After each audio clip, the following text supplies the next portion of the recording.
Hello thinkers, कैसे हैं आप सभी।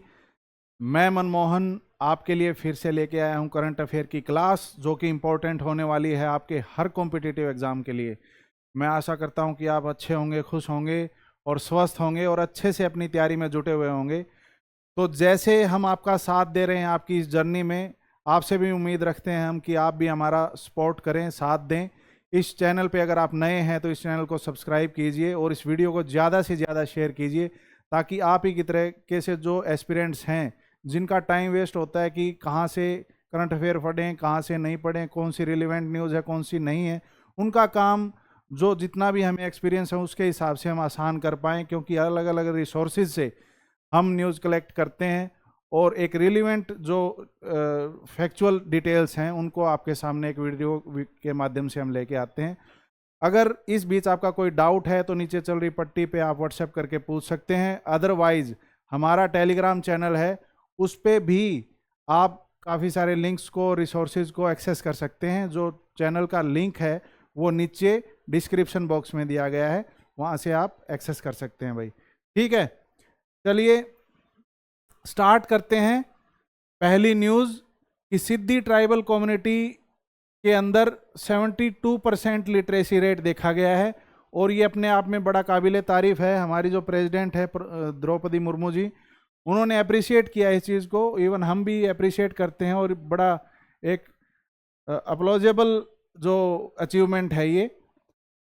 तो अगर देखें सिद्धी जो एक ट्राइबल कम्युनिटी है उसके ऊपर हम फोकस करें तो एक तरीके से ये इंडो अफ्रीकन ट्राइबल कम्युनिटी है। और अभी हाल फिलहाल सेंटर की पीवीटीजी जो लिस्ट है, जो पार्टिकुलरली वल्नरेबल ट्राइबल ग्रुप आता है, उसके अंदर इसको काउंट किया जाता है। जो ये ग्रुप है इसकी बात यह है कि जो बाकी ट्राइब्स से भी ज़्यादा एक तरीके से इकोनॉमिकल या एजुकेशनल या सोशल बैकवर्डनेस इन ग्रुप्स के अंदर देखी जाती है। तो उस ग्रुप की किसी एक ट्राइब के अंदर इतनी एडवांसमेंट जो है लिटरेसी रेट के अंदर, अपने आप में काबिल तारीफ है भाई। ठीक है, और बात करें कि इसकी हिस्ट्री क्या है सिद्धीज की, कि ये जो बंटू ट्राइब है ईस्ट अफ्रीका की, वहाँ से डिसेंड करते हैं भाई ये। ठीक है, और ये बाकी एसटी ट्राइब से इसी मामले में पीछे हैं, जो एक्सप्लेन मैंने आपको करके बताया पीवीटीजी के मुकाबले।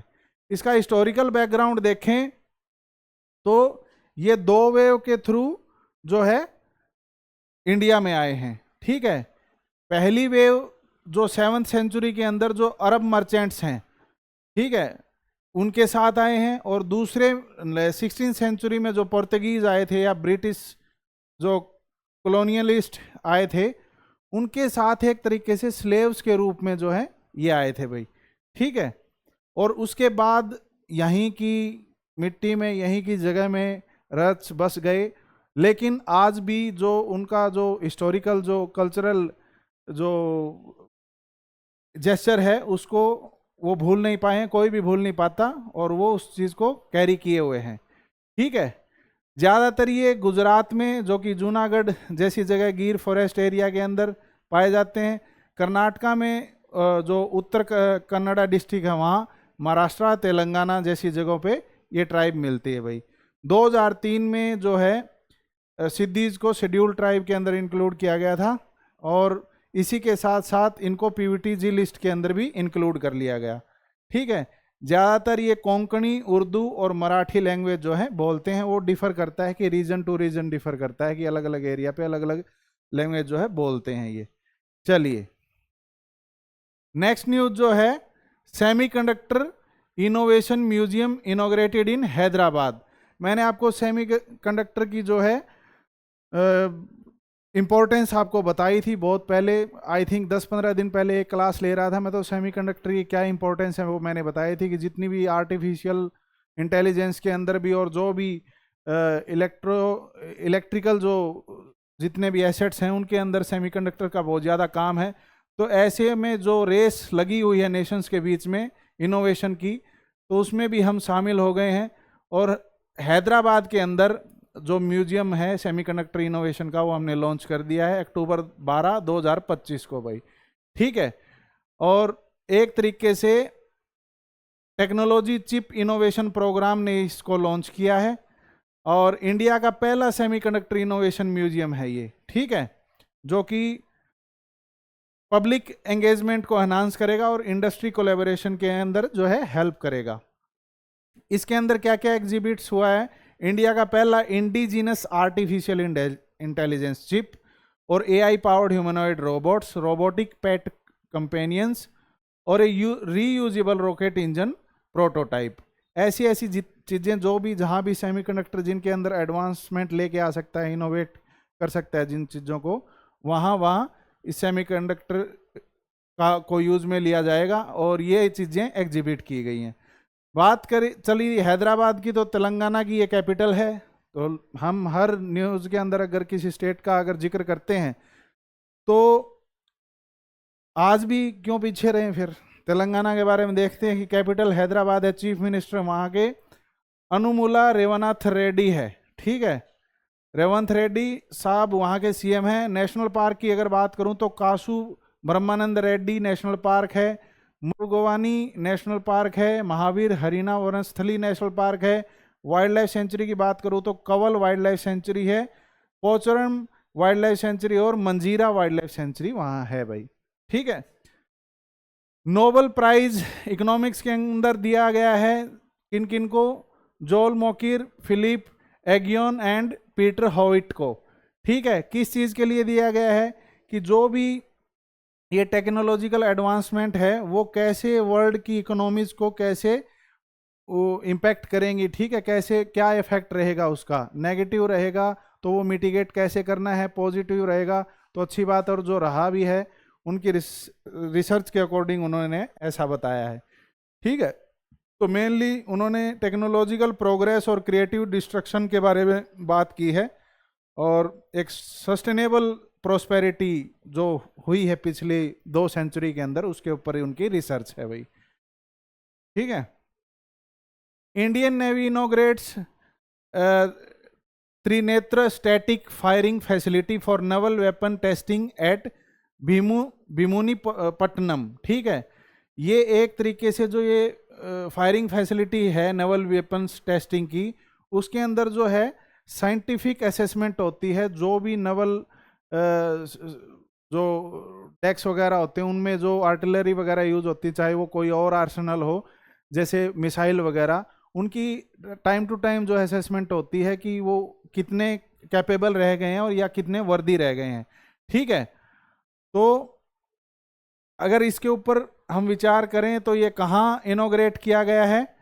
ये नवल स्टेशन भीमुनीपट्टनम नियर विशाखापट्टनम में, ठीक है। और एडमिरल जो राजेश पंधारकर ईस्ट नेवल कमांड के, वो इसको लीड कर रहे थे भाई, ठीक है।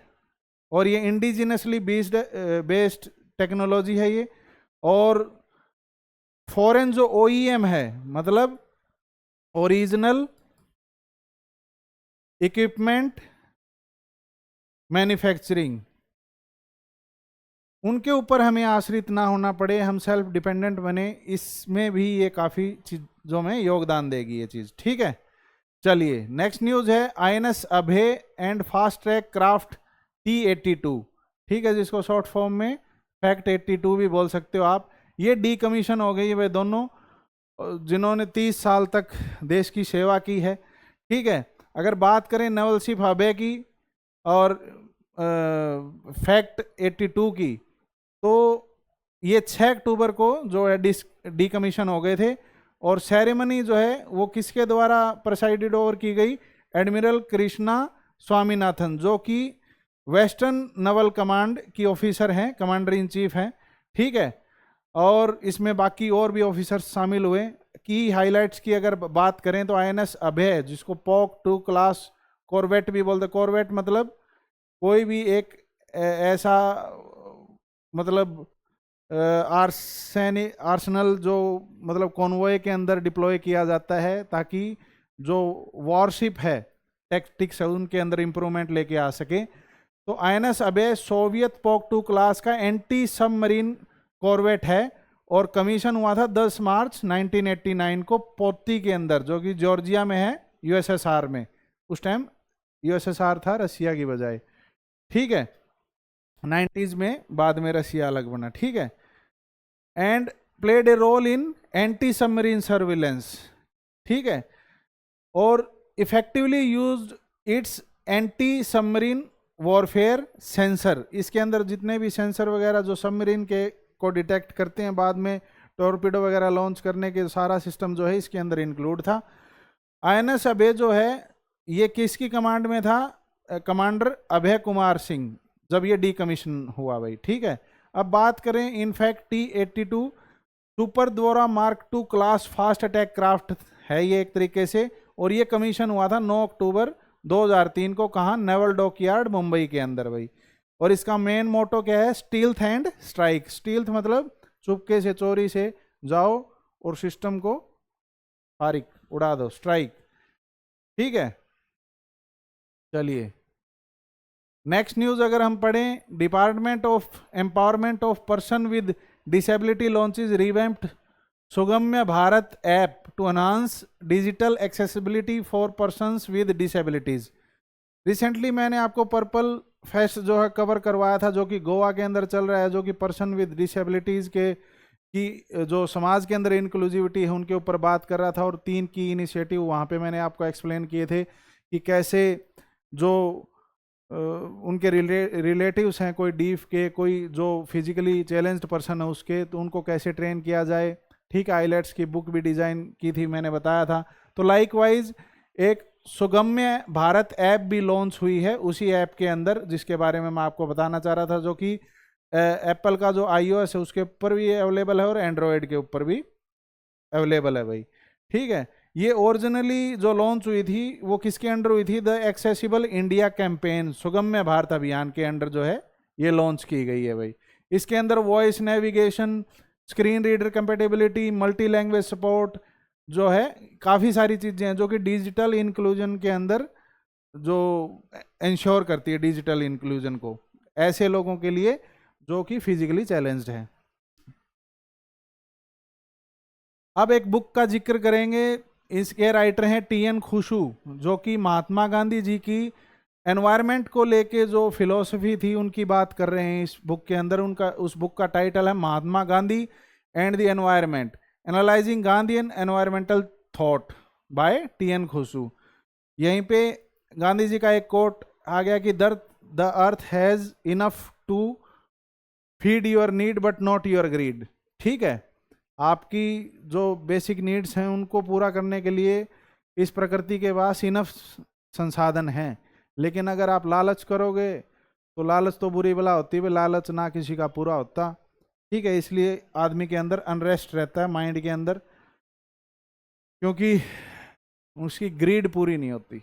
चलिए, the world standards day is observed on October 14 अक्टूबर को वर्ल्ड स्टैंडर्ड्स डे मनाया जाता है। स्टैंडर्ड वो नहीं कि भाई अपना तो स्टैंडर्ड है, तेरा स्टैंडर्ड गिर गया। इसका मतलब क्या होता है स्टैंडर्ड का? कि बेसिकली जो एक कोड ऑफ कंडक्ट होता है, या फिर आपका जो जितनी भी मोरालिटी वगैरह है, या फिर एक ऐसा सेट ऑफ रूल जिसके अकॉर्डिंग कोई भी ऑर्गेनाइजेशन, कोई भी आदमी काम करता है, कोई भी सोसाइटी काम करती है, ठीक है। तो ये अपॉर्चुनिटी देता है ये डे हमें किसकी अंडरस्टैंडिंग के लिए? जो स्टैंडर्डाइजेशन की वैल्यू है उसको समझने के लिए। अब की बार वाले की थीम क्या थी? Standards for sustainable development goals. जो भी SDG हैं अपने सस्टेनेबल डेवलपमेंट गोल्स, उनको जो है दुरुस्त करने के लिए, उनको अचीव करने के लिए स्टैंडर्ड्स बनाए जाएं, ठीक है। हिस्ट्री की अगर बात करें तो 1946 के अंदर लंदन के अंदर जो है ये पहली बार मनाया गया, और उसी दिन इंटरनेशनल ऑर्गेनाइजेशन फॉर स्टैंडर्डाइजेशन बना था भाई, ठीक है।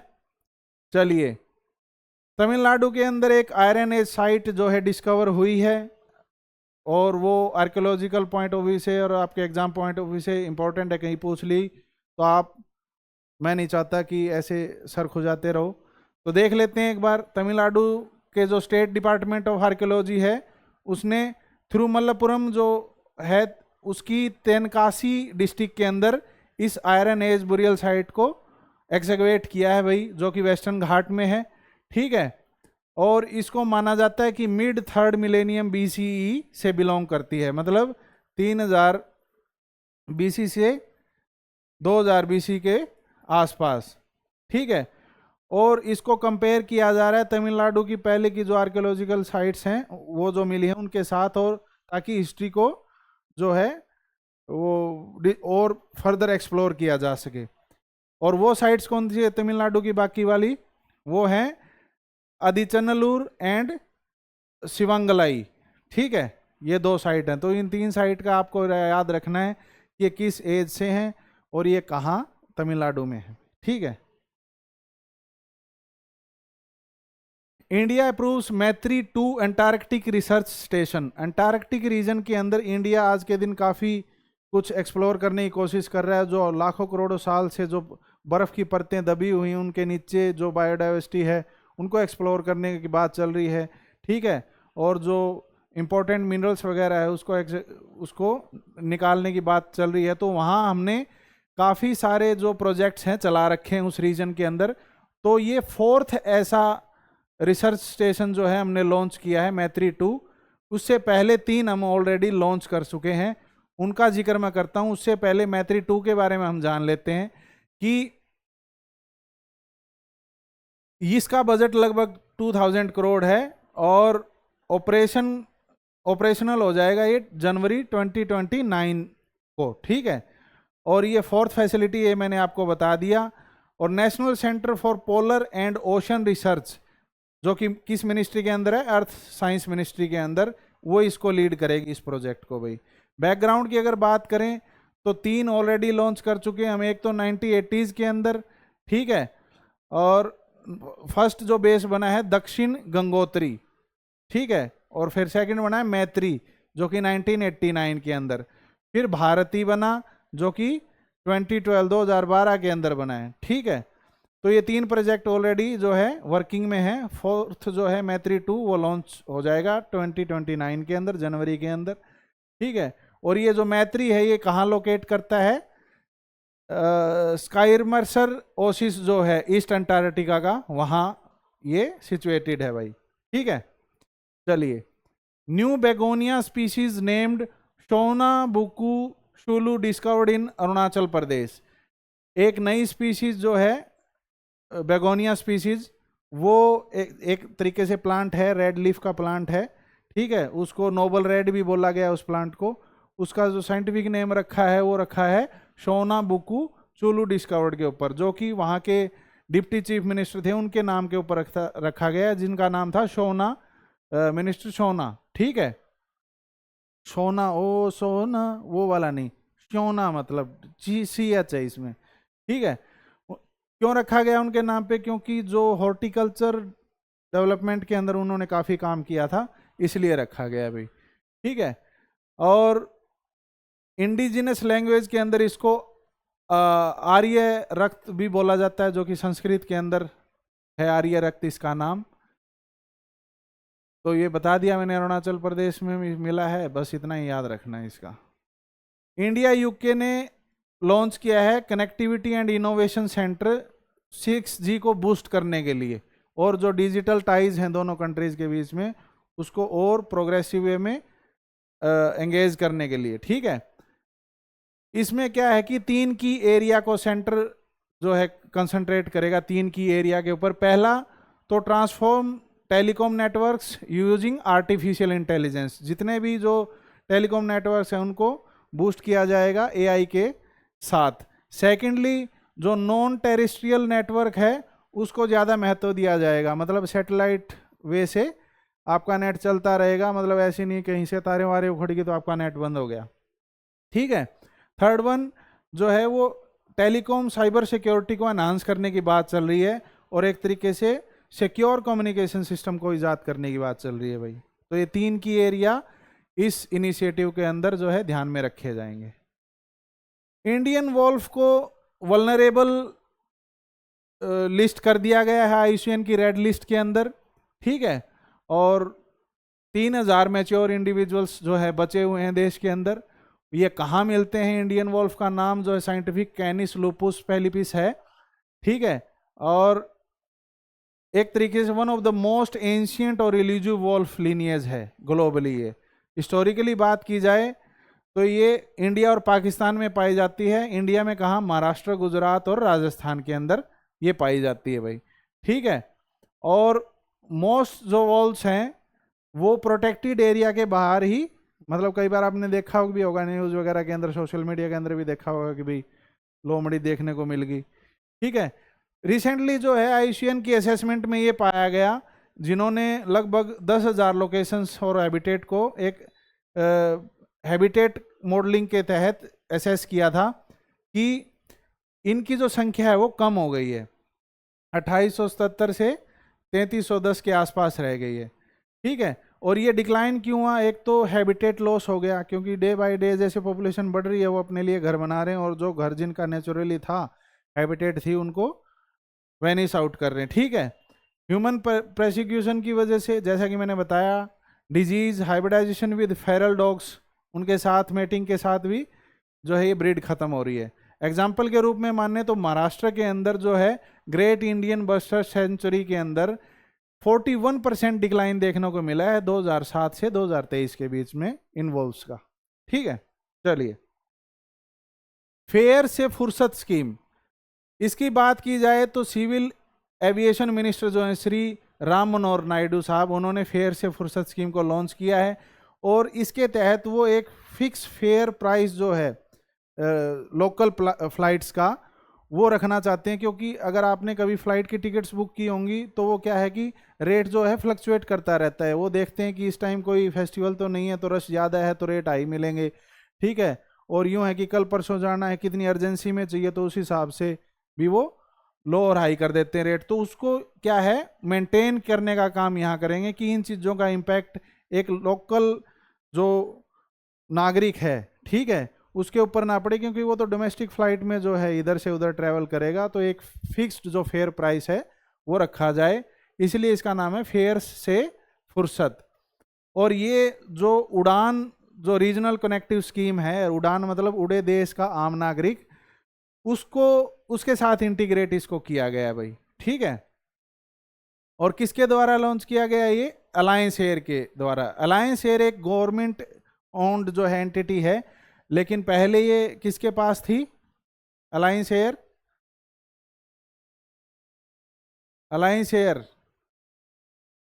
एयर इंडिया के पास थी, बाद में ये अलग हो गई, यहीं कहीं लिख भी रखा था मैंने, चलो दिख जाएगा। Ownership fully owned by the government of India through AI Asset Holding Limited, formerly a subsidiary of Air India, जो कि अब अलग हो गई है, अब टोटली गवर्नमेंट के कंट्रोल में है अलायंस एयर, और उसके तहत जो ये स्कीम लॉन्च की गई है भाई, ठीक है।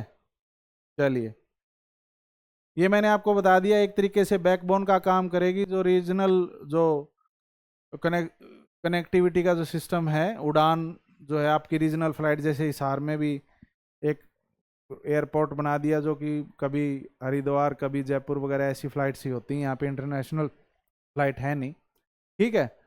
Likewise exercise Austrahind 2025 recently 4th edition जो है उसका कंप्लीट हुआ है। ओस्ट्रा हिंद की बात की जाए तो ओस्ट्रा मतलब ऑस्ट्रेलिया, हिंद मतलब हिंदुस्तान यानी इंडिया, ठीक है। और इसका 4th एडिशन कहाँ कंप्लीट हुआ है? पर्थ के अंदर, जो कि ऑस्ट्रेलिया में है भाई। अगर बात करें इस एक्सरसाइज की, तो ये एनुअल ज्वाइंट मिलिट्री एक्सरसाइज है, जो कि ऑस्ट्रेलियन आर्मी और इंडियन आर्मी के बीच में कंडक्ट करवाई जाती है। 2022 में स्टार्ट हुई थी, तो पहला एडिशन इसका 2022 में जो है हुआ था। वेन्यू क्या रहता है? जो ओपन और सेमी डेजर्ट टेरेन होता है पर्थ का, वहाँ ये कंडक्ट करवाई जाती है। पार्टिसिपेशन में जो इंडियन कॉन्टिजेंट को लीड कौन करता है? गोरखा राइफल्स, और उधर से ऑस्ट्रेलियन आर्मी के साथ साथ जो बाकी के ज्वाइंट टेक्टिकल ऑपरेशन ड्रिल्स वगैरह हैं वो प्रोसीड किए जाते हैं। ऑब्जेक्टिव आपको पता ही है कि एक्सरसाइज इसलिए होती है कि जो टेक्निक्स वगैरह, प्रोसीजर्स वगैरह हैं, मॉडस ऑपरेंडाई वगैरह है, वो आपस में शेयर कर सकें, ठीक है। टोयोके स्क्रीन टाइम ऑर्डिनेंस, जापान की सिटी है एक टोयोके, जो कि नगोया के पास है।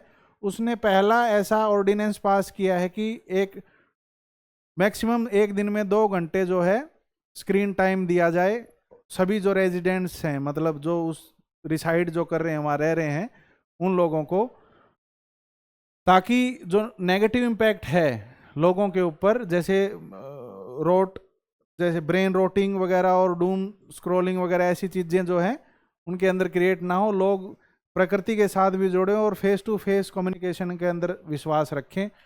लेकिन जो इसके की फीचर की बात करूं तो ये एक तरीके से वॉलंटरी है, कोई पेनेटिव नॉन पेनेटिव जो है ये ऑर्डिनेंस है, अगर आप फॉलो नहीं भी करोगे तो कोई पेनल्टी वगैरह नहीं। एग्जेम्प्ट किया गया है रीडिंग वगैरह और वर्किंग आवर्स को इसमें से, ठीक है। इतनी न्यूज़ थी। बाय चांस पूछ ले कि ऐसा कोई इनिशिएटिव किसी कंट्री ने स्टार्ट किया है तो बताने के लिए। Mission Drishti, the world's first multi sensor earth observation satellite जो है लॉन्च की जाएगी। भाई जो स्पेस टेक स्टार्टअप है गैलेक्स आई, उसने अनाउंस किया है मिशन दृष्टि को, जो कि वर्ल्ड की पहली मल्टी सेंसर अर्थ ऑब्जर्वेशनल सैटेलाइट है। और कब लॉन्च हो सकती है ये? 2026 का फर्स्ट क्वार्टर, ठीक है। जो 3 महीने का क्वार्टर होता है, 3 12 होते हैं ना, फिर ऐसे। अबाउट मिशन दृष्टि की अगर बात करें तो ये इस सैटेलाइट के अंदर मल्टीपल सेंसिंग टेक्नोलॉजीज हैं, जैसे synthetic aperture radar, optical sensor वगैरह, जो जिनके यूज से एक ज़्यादा क्लियर फोटो जो है लैंडस्केप की कैप्चर करके हमारे सामने आएगी, जिसका यूज हम मिलिट्री ऑपरेशंस के अंदर, एग्रीकल्चरल फील्ड के अंदर, ठीक है, और भी जो मटेरियोलॉजिकल चीज़ों के अंदर भी यूज कर सकते हैं, ठीक है। और ये ऑर्गेनाइजेशन कहाँ से इवॉल्व हुई है? ये है गैलेक्सी आई स्पेस, जो कि Bengaluru based private space startup है भाई ये। और इसके अंदर एलुमनाई कौन है? Founded by alumni of IIT Madras. ये देखिए फिर से आईआईटी मद्रास का नाम आ गया, बॉम्बे मद्रास अच्छा काम कर रहे हैं, ठीक है। एम मैंने आपको बता दिया था। मालदीव ने अचीव कर लिया है triple elimination of mother to child transmission. Triple elimination क्या होता है कि जब बच्चे से माँ को कोई भी सेक्सुअली जो ट्रांसमिटेड डिजीज है, स्पेसिफिकली तो HIV वगैरह और हेपेटाइटिस बी, और उसके साथ साथ सिफिलिस जो कि एक बैक्टीरियल डिजीज है, वो पास ऑन ना हो बच्चे के अंदर, ये मालदीव्स ने बिल्कुल रोक दिया है इस चीज़ को। ये रिकग्नाइज किसने किया ऑफिशियली? WHO ने। और ये कब WHO वैलिडेट करता है इस चीज़ को? जब कॉन्जिक्यूटिवली 2 ईयर्स के दौरान कोई भी केस, मतलब 0 केस देखने को मिले, तो वो ऑफिशियली डिक्लेयर कर देते हैं, ठीक है। चलिए, ये आज की कुछ न्यूज़ थी, और मैं आपसे यही रिक्वेस्ट करूंगा कि आप साथ के साथ रिवाइज करते रहें, और जो वीकेंड पे यानी संडे के दिन जो है मैं रिवीजन की एक MCQ की क्लास आपकी जो लेता हूँ, उसके अंदर कोई इधर उधर से कोई न्यूज़ इंपॉर्टेंट जो है छूट जाती है वो भी कवर हो जाती है, और आप साथ के साथ ये सारे जो करंट अफेयर हैं 20 30 35 क्वेश्चन के अंदर जो है रिवाइज भी कर लेते हैं। मैंने आपको पहले ही बोला है, रिवीजन जो है की टू द सक्सेस, ये ज़रूरी है, करते रहिए।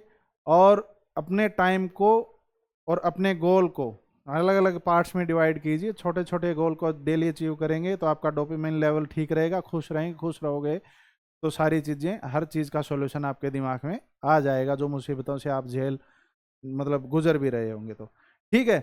Okay, thank you very much thinkers for watching us. फिर मिलते हैं अगली क्लास के अंदर नए टॉपिक्स के साथ। Thank you.